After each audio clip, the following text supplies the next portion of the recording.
All right, so welcome to the School of Architecture. This is our second iteration of our spring term salons at the school. For those of you that are not familiar with the salon format, it's one that since the Renaissance up until today has been used as a manner by which we can informally engage in conversations on a particular topic. And depending on the experts and the fields, those have been run in different ways and formats. They're often curated, and so we have had an opportunity to invite different curators this year to talk about their work here at the University of Miami, at the School of Architecture, through their labs. And this evening we will have the final version of the Salon series for this year. So the salon this evening will look at the guiding question of why integrate intelligence into the built environment. This lab is being led this evening by the School of Architecture's Dean. That is Rodolphe el-Khoury, who is here to my right. Dr. el-Khoury is also the director of the School of Architecture's RAD Lab. The RAD Lab focuses on project-based research on the spatial ramifications of embedded technology and ubiquitous computing. The research of the RAD Lab is premised on the notion that every building or landscape component can be in fact equipped with computational power. The implications of this for the areas of healthcare, building technology, and sustainability are a current focus of the projects that are taking place within our RAD Lab.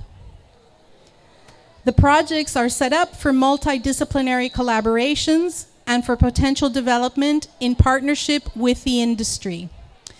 So as we begin this salon, I'm going to ask all of you to be so kind as to discontinue your conversations so that we can actually have you focus on this very short program. It's about a half hour long. And after that point in time, the bar areas will be opened up again. And we have already invited our guest panelists here today to engage with all of you directly with conversations to continue sort of talking about some of the ideas that you will hear presented today. So we thank you in advance for being respectful of our speakers and maintaining the volume down so that we can pay attention to our speakers this evening. So without further ado, Dean el-Khoury. Thank you, Sonia. So I'm going to start actually by introducing the RAD Lab, show you some of the projects, what we do, and then I will introduce our panelists and we'll talk about the RAD Lab, but specifically about the collaborative practices of the lab. So this is an exciting time for schools of architecture in general because there's so much technology, new technology being brought into the picture, radically transforming how we design and build. You can see here very proudly unpacking our Max is here, the director of the fabrication operations, unpacking the robotic arm that arrived 3 years ago, I think, but already having an impact on the school.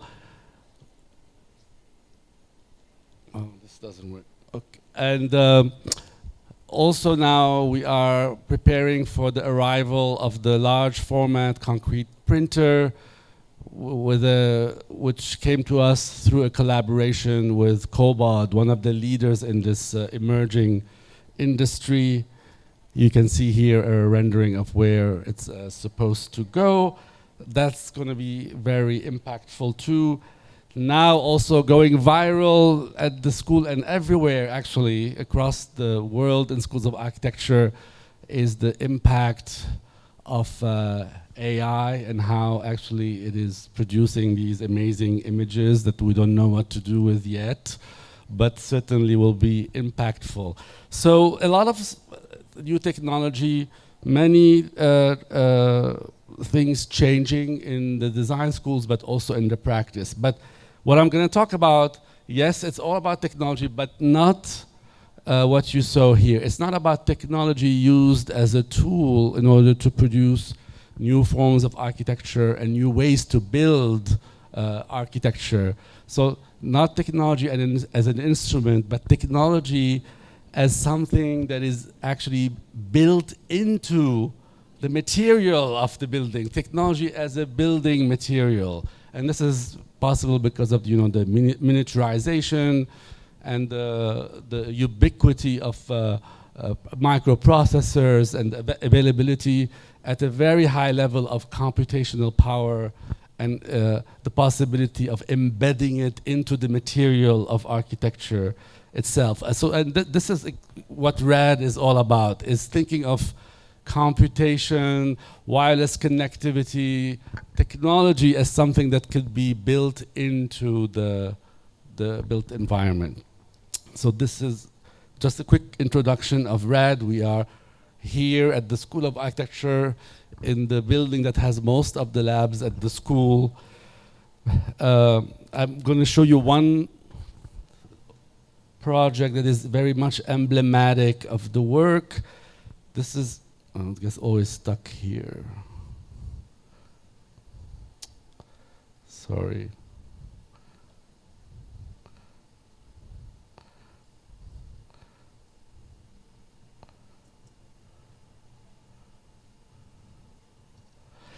This is a bar counter. Basically, you arrive at your Starbucks, you place your cup, which has a tag that identifies you, and then you start to see your Instagram stream and your Twitter stream on the bar itself. So what is usually what you usually find on your screen in your own personal device is now embedded in the environment, displayed on the counter, and you can see how it works with ingenious projection and optical tags that could be read by the system.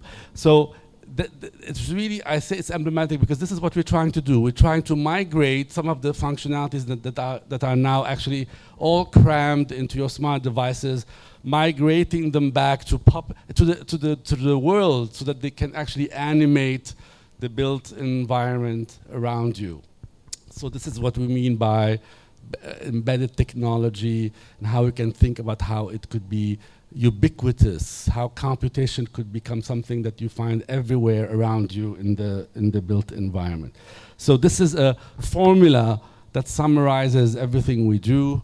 We think of taking any component of the built environment down to the lowly brick, try to imagine what would happen when we add this computational power to it, an IP address, wireless connectivity, and of course try to translate this formula to scale it up from the component to the building, the neighborhood, and then to the city.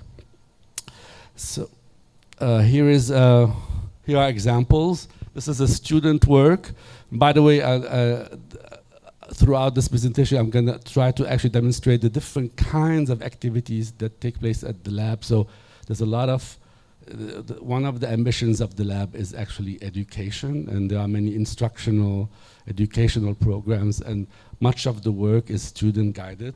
So this is a student that takes very literally this idea of the brick that can be animated by computation and embedded technology. So it's a wall that reacts to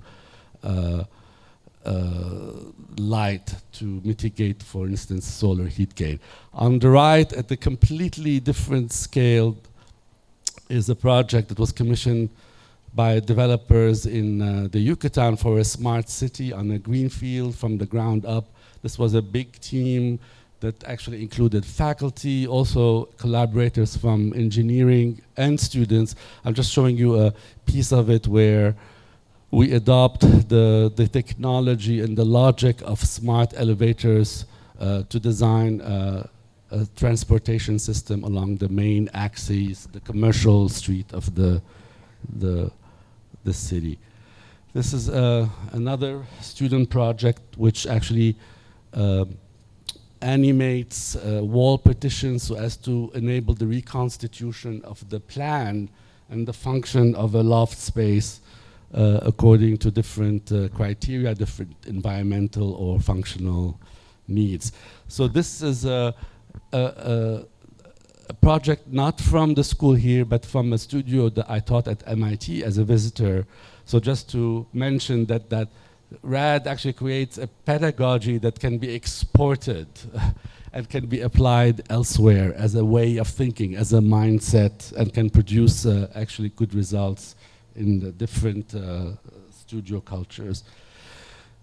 This is a thesis project that in the Toronto iteration of RAD. RAD started in Toronto before I came here, and then it continued here with me, and it was reconstituted as a lab at the school here.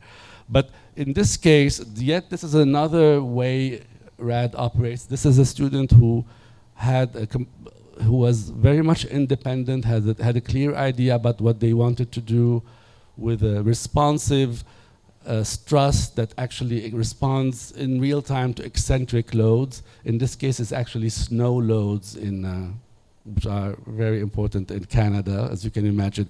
And here the lab provided just a support, like technical expertise in actually building the prototype. But it's a independent thesis project. Later we'll talk about one of the ongoing projects at RAD, which started with a thesis project, Donnie's, and where we took one piece from Donnie's thesis and decided that it's going to be a collaboration, and it grew into an interdisciplinary, university-wide collaboration. So that's different. With Donnie, it was a collaboration with RAD.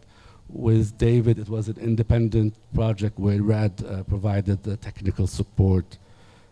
Other forms of collaboration, Jermaine Barnes, one of our colleagues here, came to RAD again for support for his installation at the design district. This is the Lexus Commission, where he was designated as the designer of the year for Lexus, and he built this amazing installation, and where the RAD, led by Indrit in this case, provided the interactive lighting part of the installation. Another form of collaboration where Jeffrey came to us and to work with him on a piece for the Frost School of Music, a concert of a performance of the Mussorgsky's the visit to the pictures at the exhibition. It's a musical kind of rendition of the visit to a gallery where the music goes and musically describes different scenes seen at the gallery, and wanted a visualization of those this musical imaginary. And again, Indrit provided this visual complement that was synchronized with the performance. But so these are different kinds of projects: student-driven, thesis project that evolve as collaboration, commissions by collaborators where we offer really a kind of service as almost like a subcontractor. But most of the work, the core work, is actually self-generated research projects by the lab itself and its staff and the students.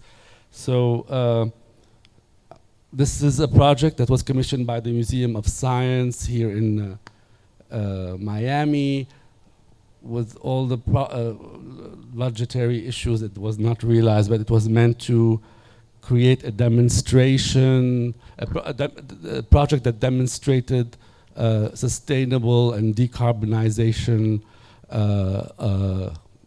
devices attached to the museum.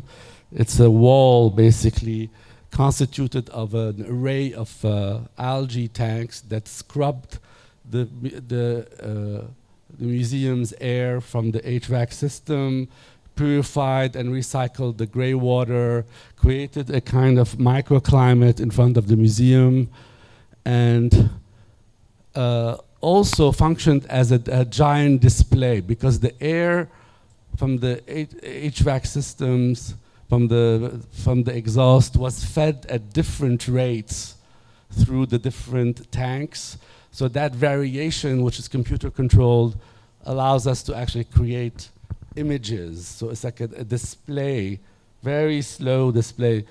The former provost, Leblanc, described it as the slowest developing Polaroid in the world.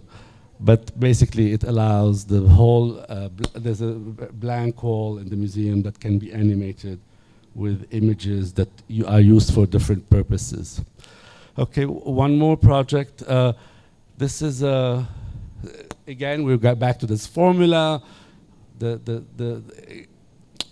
taking any very familiar object of everyday life and adding to it this computational power. In this case, it's a blanket, which then is able to visualize in real time its different states and deformation.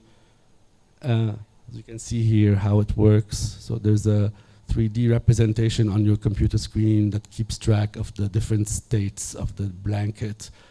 This is it, but what's interesting here is how what would have been an ornamental pattern is basically the electronic circuit and that constitute the sensor that allow for this image to be created. So this is what it would take in conventional electronic to constitute one of the clusters. So I'm mentioning this because this is one of the ambitions of the lab, is that not just to glue or parachute technology onto the built environment or the familiar objects, but actually to reinvent, reconstitute these objects as the technology. So here you can see how actually the tassel and where it falls in the flower is what's going to create the variance in the voltage that's going to be extrapolated into the shape of the blanket. Okay, so usually, and the blanket is used for basically to track sleep patterns and therefore enable the diagnosis of sleep disorders. So this usually for this kind of diagnosis, you go to the hospital and you are plugged with all of these instruments. They take very precise measurements for one night in order to make this diagnosis. The blanket, you use it every day, all the time. The data is very dirty. It's not precise at all. But actually, because it's a huge data set that is constituted every day over a long time, actually it becomes better than this instrument. And this is the idea behind the Health Hub, this project that we are working on here. This idea that actually when you migrate, when you bring healthcare to the home, yes, you lose certain things that you will get at the clinic, but you gain many other things because of this capacity to monitor and to treat non-invasively at home. So this is the project that we are currently working on. This, and it's very ambitious, has many parts, but I'm going to show you one centerpiece, which is we have a prototype for it here. By the way, this is it's a huge team which has people from the medical school, including here, Sylvia, I will introduce her in a moment, from the iDisk, from chemistry, the Dean of Arts and Science here, who's in the chemistry department, is actually also involved. Anyway, it's a large interdisciplinary team, and this kind of work is only possible at the university where you can constitute these large teams to solve some of the problems. So quickly, basically, we are thinking of the home as an ideal place for the monitoring, for diagnosing, but also for administering certain therapies. We're thinking of the bathroom as the perfect examination room where you can have privacy, and the medicine cabinet becomes a kind of appliance that is dedicated to this kind of healthcare at home. I'm gonna skip these. So the medicine cabinet becomes, we think of it as the Swiss Army knife that has all kinds of attachment that measure different biometrics, perform certain tests, daily routine checks, etc. And also is a portal for telemedicine. It's ideal for that because it's a portrait format. You're standing in front of it. You can take your clothes off. You are in the privacy of the bathroom. There's a lot of real estate for visualizing, for the video conference with your medical advisors. And then there is also a huge screen for the visualization of the information. So one of the functions of this medical device, which is your usual familiar cabinet, is the management of the drug regimen. I'll show you how it works here. Oh, there's no. So you can't hear the audio, but I'll translate. So the AI is talking to Tony, sorry, in this case, and then showing Tony by actually highlighting the medicine behind the translucent mirror that Tony has to take during the day. It lights up the bottle. The bottles are tagged. They are identified by the system. They are located. They are lit behind the translucent LCD display, and then the system tells the schedule, communicates the remaining schedule for the day of all the drugs that have to be taken throughout the day. So that's one of the functionalities, but there are other also scenarios that you can play with in the prototype that we have here. Okay. So that's just a brief introduction of the RAD Lab, what it does, all the different functions, student work, commissions, research, etc. And we have here gathered with us the various collaborators and current and former employees of the lab. So I'm going to introduce our group here. So to my left is Sylvia Dauner. She's the Lucille P. Markey Chair of Biochemistry and Molecular Biology at the Miller School of Medicine, also director of the McDonald Biomedical Nanotechnology Institute, and Director of Research at the Center for Integrative and Complementary Medicine. Donnie Garcia is adjunct professor, former research assistant, and now frequent collaborator at RAD. Jeffrey Buchman, is it Buchman? Oh, Buchman, assistant professor and stage director for opera at the Frost School of Music. Then Ron Ruth, adjunct professor at the School of Communications and the School of Architecture. Olha, Khymytsia, former research assistant at RAD and now works for BNG Design. Flavia Macchiavello, former research assistant at RAD and now at Bermejo at Jamil. And Indrit Alushani, research associate at RAD. And when he's not managing the daily functions at the lab, he's also teaching, and now, for instance, co-teaching with me a seminar on extended reality. So, thank you all for joining us. I thought, especially after the great discussion we had at the last salon about the interdisciplinary research, because the focus was the U-Link program, the program that funds this kind of work at the university. I thought we could also talk about that and how RAD functions as a hub for this kind of work. So Sylvia, perhaps you can tell us a bit about your work, how it is fundamentally, I imagine, by definition, interdisciplinary, but also comment on your experience in the projects at RAD was the Health Hub. What were the challenges and what was rewarding about this collaboration? Okay, so first of all, thank you for inviting me to be a part of this discussion. I'm very proud to be part of this team because I absolutely love what we are doing and I absolutely love working with you all. It's very, how would I say, enriching and fun and very bringing imagination to our work. So I am a scientist that develops enabling technologies.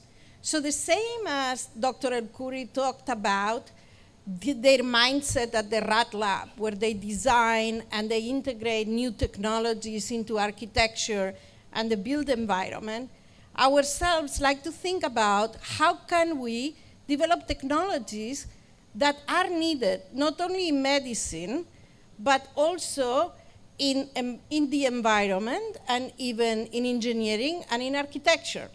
So we are really problem solvers in a sense, and we do have a lot of collaborators. I mean, like, you know, I work with surgeons that will come to me and they will say, hey, can you develop a new biomaterial that will be able to, you know, be implanted into a patient, but that at the same time targets the right location in the body. So basically we're developing nanosubmarines, like what you see in some movies.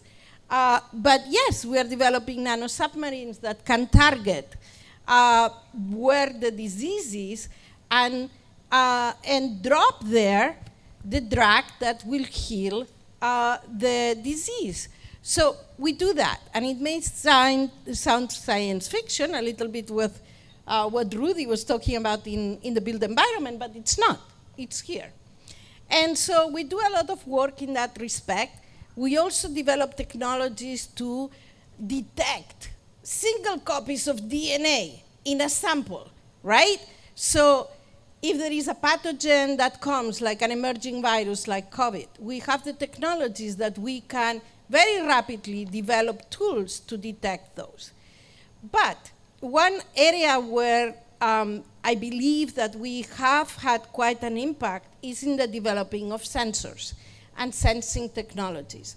Because those, they can be developed by using not only biological tools, because everything we do is quite of biological, but also using, even right now, artificial intelligence and computational design to develop these sensors that will be able to detect all sorts of molecules, right?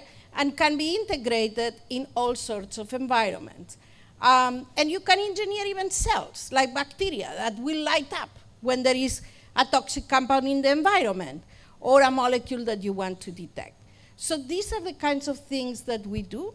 When we work with the RAD Lab, it was very exciting because in the Health Hub, we could integrate some of the sensors that we're developing, even breath sensors. An individual can exhale and you can capture what they are exhaling, and from that you can know what the levels of certain molecules are and diagnose a disease or monitor the progression of the disease or whether the medication is functioning or not. So for me, teaming up with this crew at the RAD Lab was extremely exciting, and it was for our students as well that participate in the program. So very, very, very rewarding. I wouldn't say that we did have challenges working together because we all worked very hard to speak the same language or to understand the language of each other. So I think that the challenges come once we have arrived to a certain prototype development, and from there we want to scale it up. So technology transfer is where you actually start going through the bottleneck, because it's difficult to convince investors, for example, that they need to invest in this technology already now. I mean, sometimes we are way ahead of the curve, and that's very exciting for us, but a little bit of problematic in terms of moving the technology forward. because people want to see something that they already have seen in order to invest. Whereas we are thinking totally breaking ground and new technologies. So that is usually where we find the challenges. And even with this type of technology, the Health Hub, which I think that is the future. Because as you saw with the pandemic, it was impossible. Hospitals were getting closed, clinics were getting closed. Telemedicine rose out of that. And having the ability to communicate and fit with data your physician on a daily basis is priceless. So, yes, we're ahead of the curve, but I really think that this is the future. So that's what I think. It's true that actually it was very smooth running with the collaboration and the very large interdisciplinary team until we got to the tech transfer stage. So to go from prototype to product, that's the challenge, really. That is. Thank you, Sylvia. So Jeffrey and Indrit, that's a very different kind of collaboration. I must say that the School of Architecture has had a history of collaboration. I mean, through RAD with the School of Music, because at one point we were working with one of your colleagues who's in the music technology department on how to extrapolate information from audio sensors. Like you can tell a lot from just an audio track by using smart algorithms that actually kind of pull out all the information. So can you talk a bit about the collaboration with on Mussorgsky's pictures at an exhibition? Sure, go ahead, you want to start? I guess I'll start in regards to the RAD section of the collaboration. First of all, I actually want to say that it was very interesting and very exciting to work with Jeffrey and his team and the School of Music to be able to actually create an atmosphere by employing technology, but designing that. I think as Dean el-Khoury was mentioning, here at RAD, we don't just kind of place technology, it's more about the design of it. And I think the collaboration with the School of Music, we actually had a very natural way of communicating with one another. It was almost as though we actually knew where the project was going to go and how it was almost as though the visions really aligned. And sometimes I feel like that's a very kind of unique thing to have as a collaboration. But I think for us at RAD, we were very excited to actually have this ability to actually work with something that actually you wouldn't even think would be a part of RAD, right? Something that's so far away from us, but yet it actually is quite close to us because we are able to communicate and to actually work together. So for us, it was very exciting, very interesting. It was something new, and to be able to create, as I mentioned, a kind of immersive atmosphere and environment by using technology, by using a means of, when we were designing the gallery, for example, we were able to create atmosphere simply by reading the notes, by reading the piece itself, and how can that translate as a kind of a walkthrough? How does one kind of see and navigate music through the space that we're designing through with Jeffrey? So.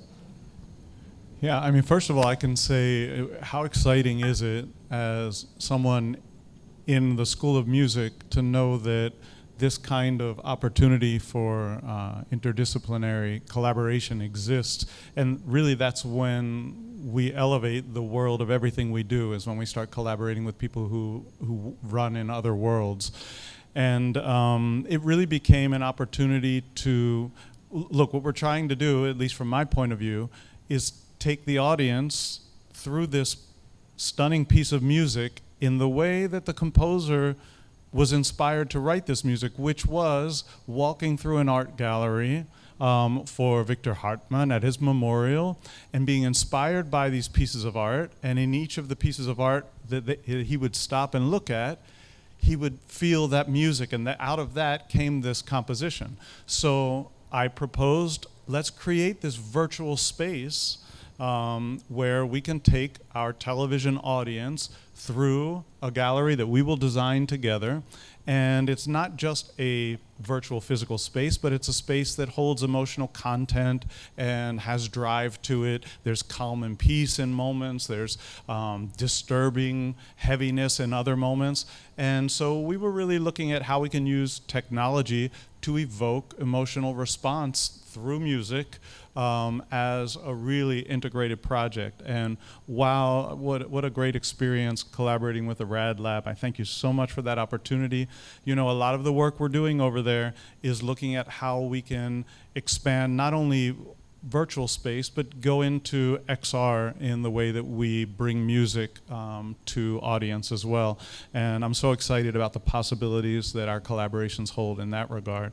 You know, we have a long history at Frost Opera Theater and the School of Music collaborating with the School of Architecture. I think back around 10 years ago, we had a project, an opera by Michael Torkey, Strawberry Fields, where we had students at the School of Architecture who, as a project, all designed scenic design for that. And one of the designs was picked to actually build out for the production. So we're just thrilled at the opportunities we have to collaborate with you, and look forward to all the future collaborations. Thanks. Hopefully there'll be more. Wow, I hope so. So Donnie, Olha, Flavia, you were students at the school, research assistants. Two of you, Flavia and Donnie, worked with me on their thesis projects. Olha, your thesis was somehow related to the RAD Lab. But what's interesting is that now Flavia and Donnie are working with me on a book that documents this work and also related the work at the RAD. And Donnie's thesis continues as a collaboration with RAD. So this is not typical of schools of architecture, where the thesis is a very individual project, self-guided, where the advisor just offers feedback, but it's an individual project, and actually it tends to just stop at the moment of graduation, and it doesn't develop further. So we are trying to develop something different with a project that is a collaboration with faculty and staff, and then that could have a life after the thesis experience.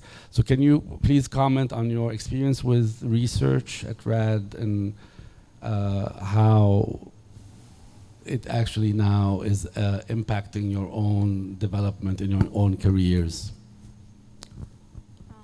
I guess I can start. Hi everybody, my name is Olha.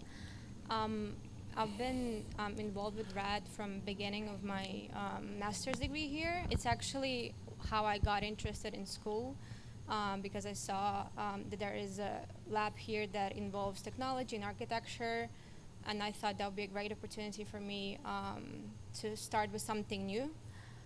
So in RAD Lab, I worked on many projects, but the biggest ones were Lex's project and the Health Hub.